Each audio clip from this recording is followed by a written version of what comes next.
Hello everyone. Today we are going to talk about a thriller film called Frozen from 2010. Enjoy your viewing.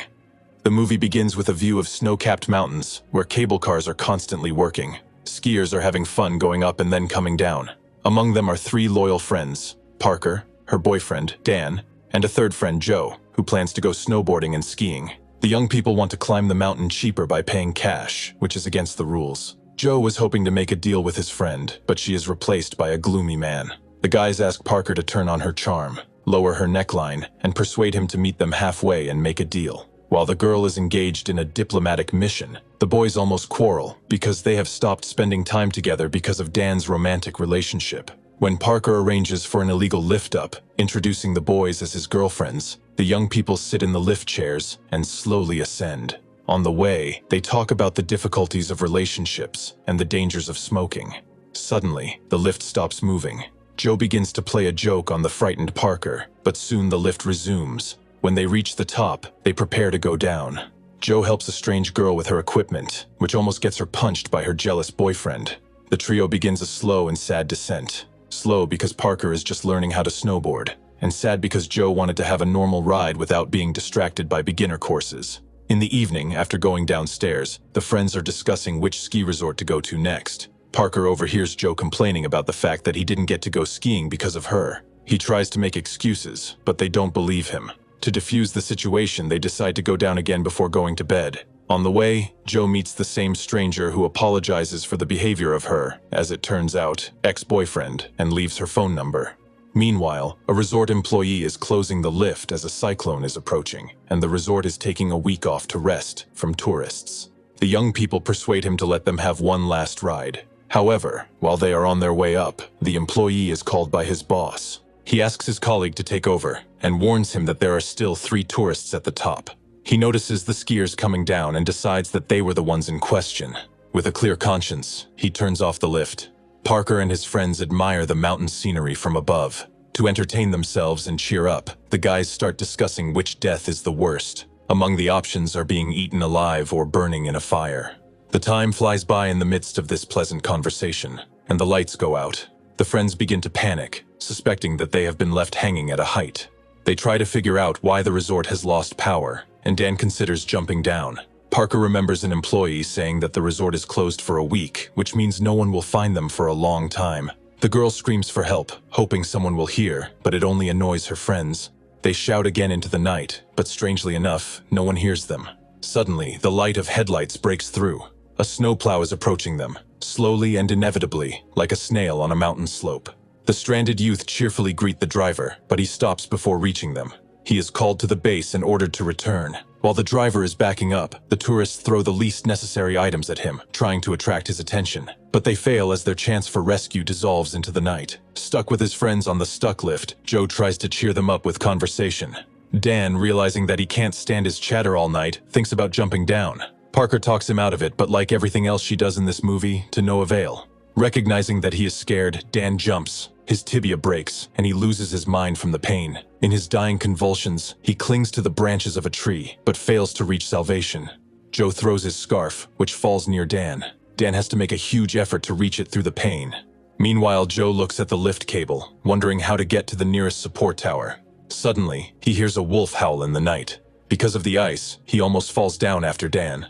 While the stranded friends above knock the icicles off the cabin, Dan faces a new problem below. A wolf with huge teeth. He manages to scare the beast away by throwing a snowboard from above. Then he climbs onto the cable and slowly moves along it, clinging tightly with his hands. Suddenly, he turns back and climbs into the cab, forbidding Parker to look down.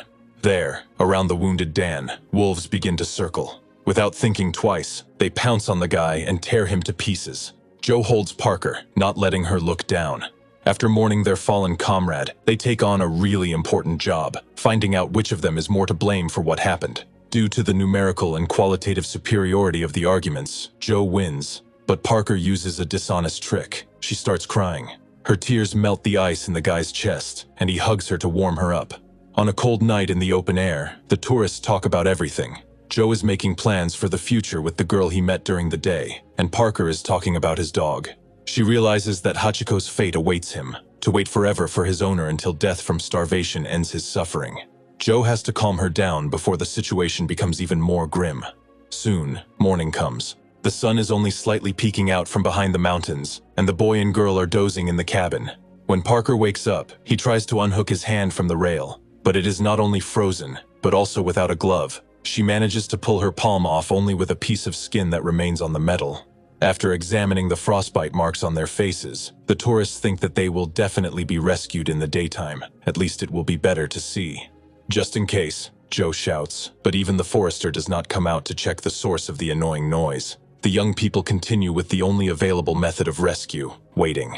When Joe falls asleep, Parker realizes he can't take it anymore and miraculously gets some warmth. The stuck poor guys continue to talk. They discuss why Joe doesn't have a steady girlfriend.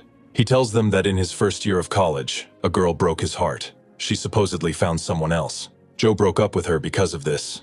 Parker says that when they get out, he should meet her and talk things over. Then they talk about Dan. Joe shares stories from his childhood, telling how they met in kindergarten.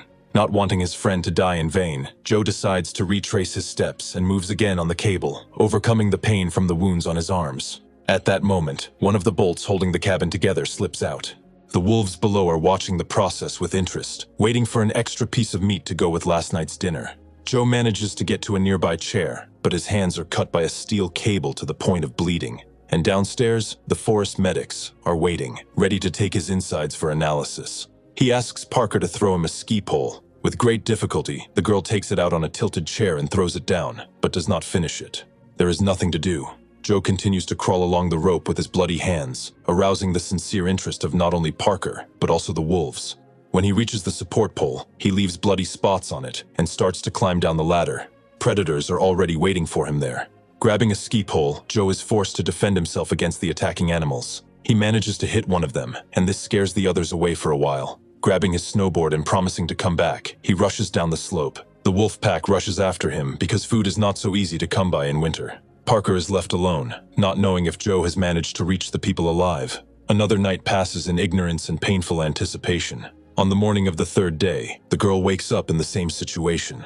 Looking around, she sees neither wolves nor rescuers, only snow-covered mountain slopes.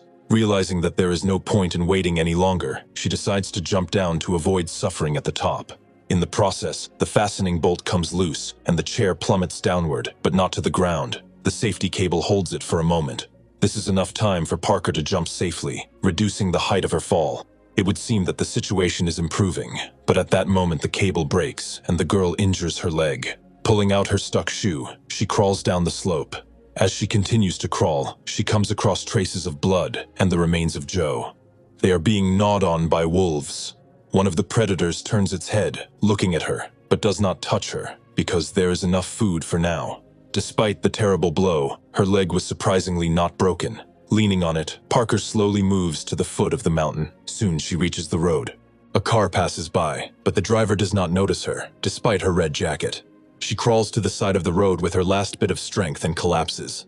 The next car almost runs her over, but the driver stops in time, picks up the exhausted girl, and takes her to the hospital. Exhausted, Parker looks out the window, watching the landscape run by behind the glass. The driver's voice is getting quieter and quieter, and the girl's eyes are slowly closing. Still, if she could survive all this, she will definitely make it to the hospital. But no, I don't think so. If you have watched the video so far, you should know that I am happy to have viewers like you. Thank you for watching to the end. Subscribe to the channel and follow the news. Klonsak Recapped was with you. See you soon.